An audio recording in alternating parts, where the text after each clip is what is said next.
Welcome back, troglodytes, to the Trogly's Guitar Show. Today we have a beautiful 1975 Gibson Les Paul Brazilian Rosewood Custom. Now, I featured one of these on my channel a few months ago that was in mint condition. This is the complete opposite. This has been somebody's road dog for many, many years. And I'm very happy to see one in this condition. It has all the wear and tear in the right places, what I call honest play wear. This thing has been gigged heavily, but it hasn't been trashed. You can tell it was well taken care of just by looking at the condition of this thing. It's not completely trashed, it's got a lot of wear and tear, it's been refretted, and it has a few changed parts, but for the most part this guitar is original.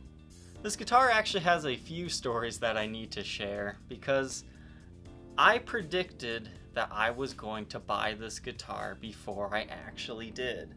Now, whether you believe in psychic powers or déjà vu, this honestly happened. I'm not making this story up.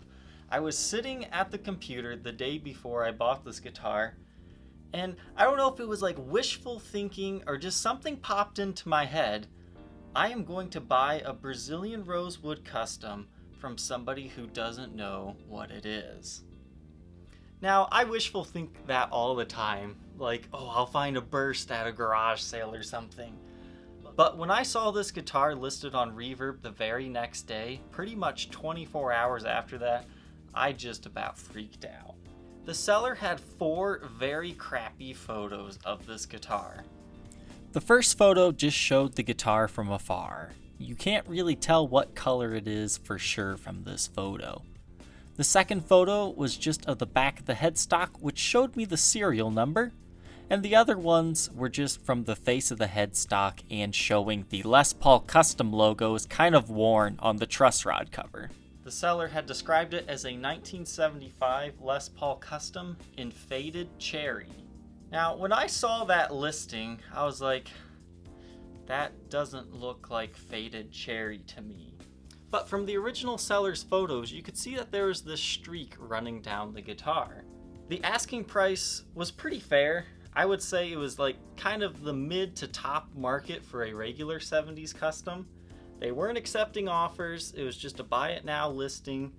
Very limited description that just said contact me for more photos. So I sent the seller a message, and 10-20 minutes went by. There were a few watchers on the listing. I think like 3 other ones besides me. And I was like, well, this person's not gonna respond. So at that point, I wasn't really sure what the guitar was, but I was very suspicious that it might be a Brazilian Rosewood top. But due to the very limited photos, I wasn't 100% sure. But thankfully, the seller did post the serial number. So since I've had a Brazilian Rosewood Custom before, I went back to my records and looked at the serial number on that. Now, there were only supposed to be around 50 to 62 of these Brazilian Rosewood top customs made. So I knew if the serial number was anywhere close, I was just gonna buy the guitar and see what shows up. Sure enough, the serial number is almost exactly the same except for the second to last number. As you can see here, they were very close together. So that sealed the deal for me. I just paid the asking price. I said, please send me a few more photos before you send the guitar, and I left it at that. A few hours later, I got some additional photos from the seller, and sure enough, there it was, a Brazilian Rosewood Custom. From the original photos, I thought that it looked like the pickups had been changed. The bridge looked a little wonky, so I was guessing pretty much everything on this guitar had been replaced. So at that point, I felt like I was paying almost market value. But from these new photos, I could tell the majority of this guitar was likely going to be original. However, I knew it would have a refret, and I knew the tuners had been changed to Grover Imperials. So in the end, I kind of feel bad that I didn't tell the seller exactly what this guitar was. But I did pay the seller their full asking price, so I guess I'll leave it up to the comments section to decide. Do you have a duty to tell the seller what exactly they have if you're paying a substantial amount of money for it? Now, the amount I paid for this guitar is definitely a lot less than I paid for my last one, but I wouldn't say I necessarily stole this guitar. I still paid what I would consider a fair market value if this had just been a regular Les Paul custom. There was definitely a little bit of risk on my part buying a guitar with only 4 photos that weren't very good, but once I knew what it was, I don't know, I feel a little bit guilty, but at the same time, I am very happy to have another one of these Brazilian Rosewood customs on the channel, because they are very rare and I didn't think I would ever get my hands on another one. Now, the seller of this guitar, she told me that she had gotten it from her uncle, who played this thing since day one. He was the original owner, and eventually his hands just gave out. I'm not sure if he's still with us or not, but I'm guessing this was inherited. So it's kind of one of those situations where I don't think the seller necessarily had any money into it, and they just didn't really know what they had. Again, they called this a faded cherry color. Now, I kind of get it, because the center is red, and then you got some faded parts. So I can definitely see why the seller came to that conclusion, but this is kind of just one of those times where my knowledge on Norland era Gibsons helped me out to know what this guitar exactly was. So me getting this guitar was definitely bizarre. When I saw it after thinking about getting one of these under these circumstances, I about flipped out. And that vision, that I call it, is definitely the reason why I just decided to go ahead and take the chance with it. When I got the guitar, I got to look over it and see what was all original and what was not. And I was honestly surprised. Here's the changed parts on this guitar. The tuners have been swapped with vintage Grover Imperial tuners. These definitely don't belong on a Les Paul at all. I think Gretsch is the one that mainly used these. I had actually ordered a set of Kluson Wafflebacks to put on here, but those didn't come the same day this guitar did. And when I pulled this guitar out and I looked through it, I decided right then and there I did not want to change the tuners. There's something about player's grade Les Pauls, when you get them, you know, anything that's not original on them almost becomes so sacred and special to that guitar's vibe that they're original again and you don't want to change them. Now, when those Klusons did come in, since I'm a huge fan of the look of the Wafflebacks, I thought I would see what it actually looked like. So I took the bottom E tuner off, and unfortunately, if you're interested in this guitar and you wanted the original Kluson style back on here, you cannot, because the imprint of these is just a little larger, so you'll always see where they are. And the original top hole for the Klusons is just slightly below where these are.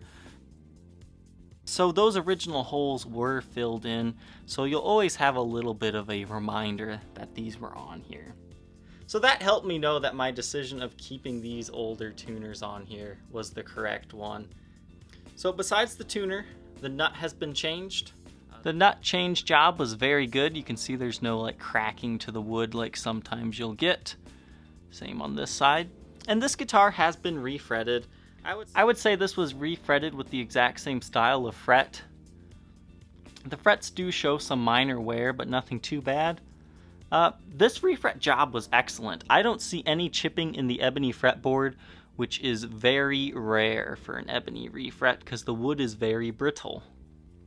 However, you did lose the ending fret nibs here. So that's the only thing that really excludes this guitar from a collector, because you can't get those fret nibs back.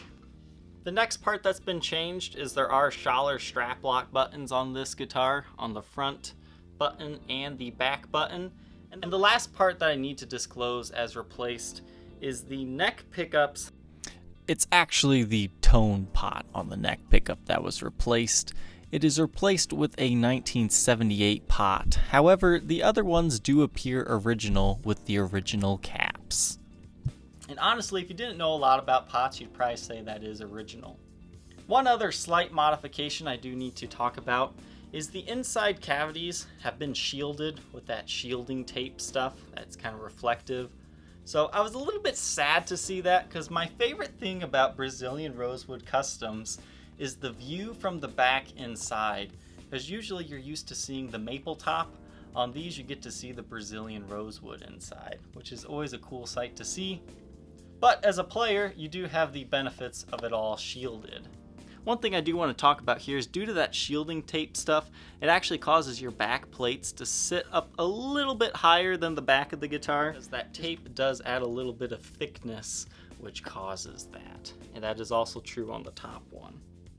The output jack plate has also been replaced. This originally would have had more of a glossier sheen to it and gold screws. So all your main parts are still here. You have your T-top pickups, you have your ABR1 bridge, and your original tailpiece. And you can see the gold hardware is pretty well all worn off on these. One last thing to disclose here is the original owner of this guitar actually added a second set of thumb wheels to the bottom of the ABR1.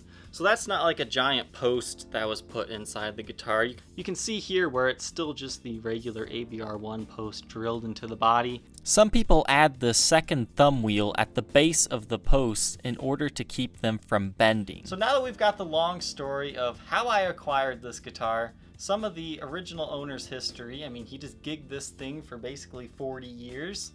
And now I have to tell you about the history of these guitars. 1975 was the only year that these Brazilian rosewood customs were made. Depending on what source you read, it says there's around 50 to 62 of these made. So these guitars are just like any other Les Paul custom from the era. It's the last year and kind of traditional year for the mahogany neck. You still have the pancake body here for another year or two yet. And the only main difference is this Brazilian rosewood top. Everything else is basically the same. So all the money that you pay extra for this Brazilian rosewood custom is all strictly for the Brazilian rosewood top mystery. Now, Brazilian rosewood, kind of in the late 60s, was pretty much banned from being used. So I guess manufacturers can no longer import it, and they can only use stock that they have on hand. Now, the only Norland era guitars that I am aware of that have Brazilian rosewood anywhere on them are these Brazilian rosewood customs and the gold crest. And they all have them only on the body. And these things are not tiny little veneers of Brazilian rosewood. These are thick slabs, almost about an inch thick.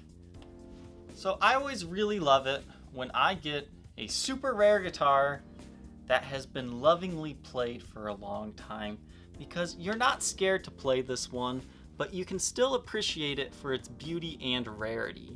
This one really reminds me of my old Spotlight Special that just had a crazy quilt top, but it was just beaten and worn. It needed a refret, and then it would have been good to go for another 40 years.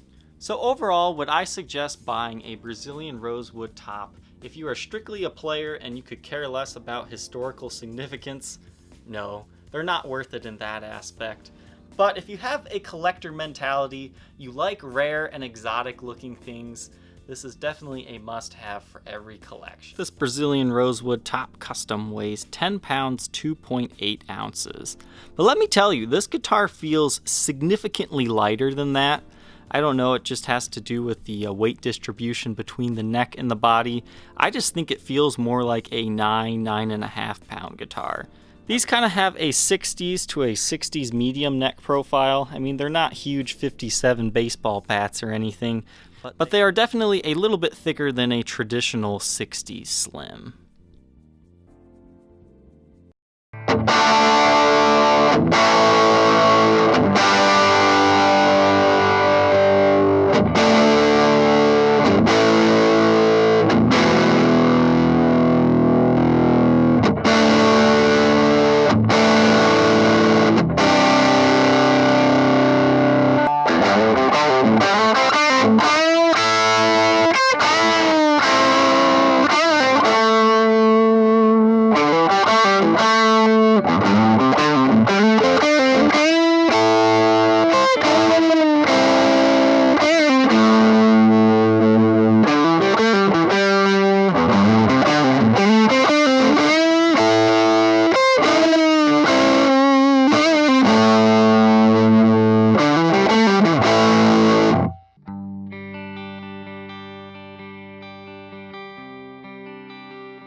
Alright, let's go ahead and take a look at the condition of this guitar.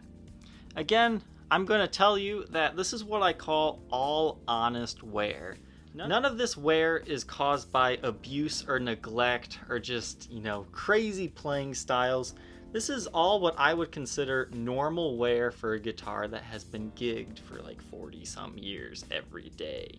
The face of the headstock here, as you can see, is beautifully aged and does have some finish checking to it.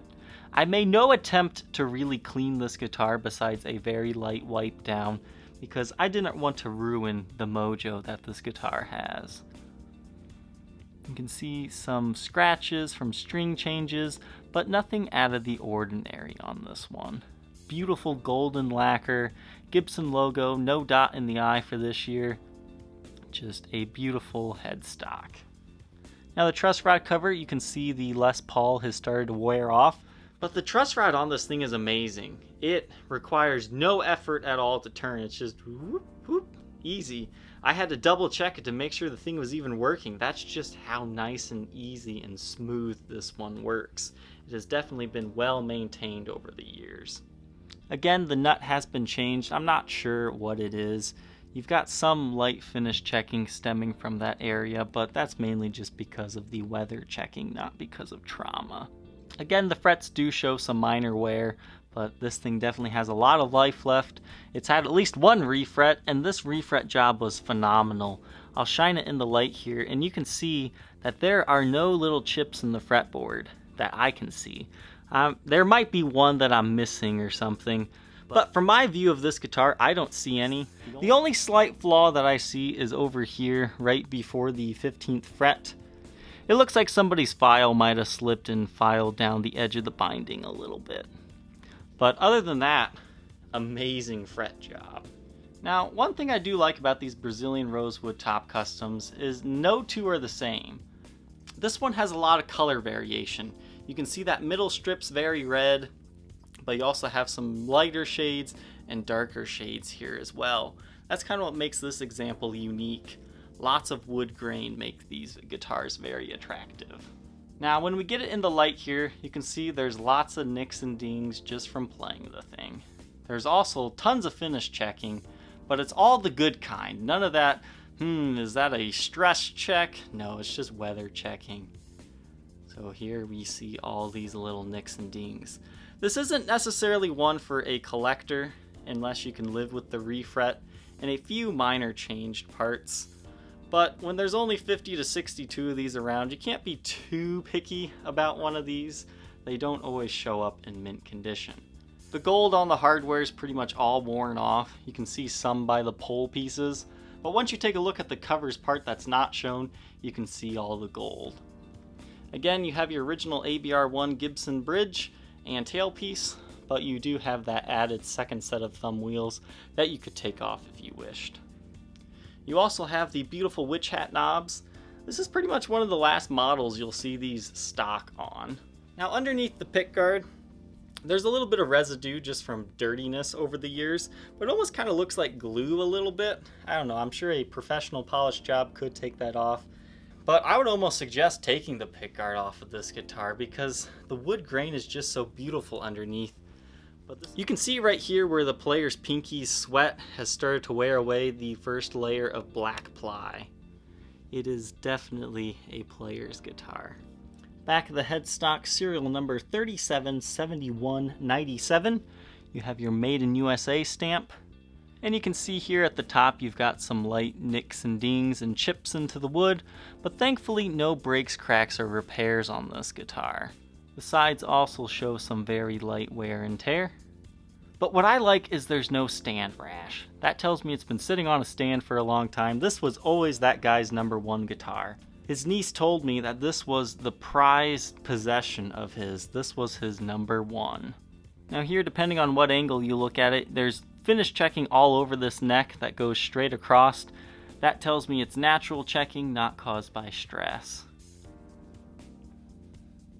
So there are a few light nicks and dings into the neck, but nothing that really affects your playability. Kind of got a few dings up here. Now the back of the guitar. You can see it's got buckle wear, a small patch of rash, but I consider all this honest. It's not completely chewed up. You can see you've got your dents and dings up here.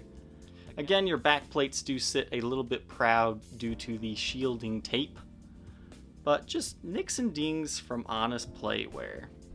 Now you do have a rather large spot here of buckle rash, but you know, it's not as bad as it looks. I think once we get under blacklight, you'll see that there's just a few areas of broken finish, and the rest of that is just kind of light discoloration. We'll look at the sides of the guitar. You can see there's some finish wear here at the heel, but no breaks, cracks, or repairs. This one was made in the pancake body style, which means it's a mahogany maple mahogany sandwich. And again, the output jack plate has been replaced. So we've got some dents and dings, schaller buttons, but overall, this guitar was well respected and well played. You can see an impression right there. And just lots of beautiful finish checking on this example. Alright, let's look at this guitar under blacklight to see if there's been any finish alterations or repairs. You can see the face of the headstock's in good shape. You've got a little bit of chipping lacquer there on the custom emblem, but that's fairly common. Everything else is glowing the way it should. The body of the guitar is also glowing the way it should. You can see on the last blacklight test of this Brazilian rosewood top, is for whatever reason, they don't always have an even glow at some of these ridges in the top. But we'll take a look here. I mean, once again, that is just a wood grain line right there that for whatever reason are just highly visible on Brazilian rosewood tops. But everything else is looking good. Back of the headstock here, you can see some wear to the finish along the edges, as well as some chipping around that Made in USA stamp, and those nicks and dings at the front, but thankfully, no evidence of any repairs. That was my big thing about this guitar, is I was hoping there wouldn't be a headstock repair. Now here's that area I was talking about where I figured we'd be missing some clear coat, and we are, but it's not a lot. But the rest of the neck just has some light nicks and dings to it. Back of the guitar, once again, just that little patch of buckle rash, and here's where we see how much of it actually broke the finish. 1, 2, 3. 3 little areas, and it looks like a few small dots there. But the rest of that are just kind of in the clear coat dings. Sides of the guitar are also in good shape, just minor wear and tear.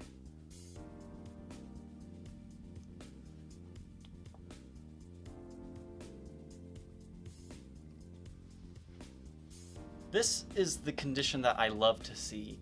A well-loved one-owner guitar that unfortunately, due to circumstances out of his control, he had to sell. The original case for this guitar has been long gone. I'm guessing the owner upgraded it to one of these Gen 2 chainsaw cases. This is kind of an era-correct case, but not. I mean, this case roughly came out about 3 or 4 years after this guitar's introduction. So you could make the argument that this guitar sat around in a guitar store for a while and they gave it this case. But I can tell you it's not, because you can see the imprint of a TP6 tailpiece. So the interior is red. You can see it's in decent shape. I mean, these are my all-time favorite cases. Some people don't like the plastic latches, but I actually really enjoy them while they are working. As long as you use these correctly, they don't break. I think these are rated for over 250,000 times you can use them. Now, the padded handle on this one isn't very padded in my opinion. I know they kind of changed that throughout the years. Some examples are more padded than others. I would say this one has very limited padding to it, but it's not uncomfortable to carry. And you have a compartment case in here. And you can see right there, there is a date stamp that says this one was made in May, looks like 18th of 1980. If you think you might be interested in being the next owner of this Brazilian rosewood top Les Paul custom, feel free to contact me on my Facebook page, facebook.com/Troglys, Troglys. Thank you, Troglodytes, for tuning in today. Don't forget to like, comment, and subscribe, and we will see you tomorrow on the next episode. Take care.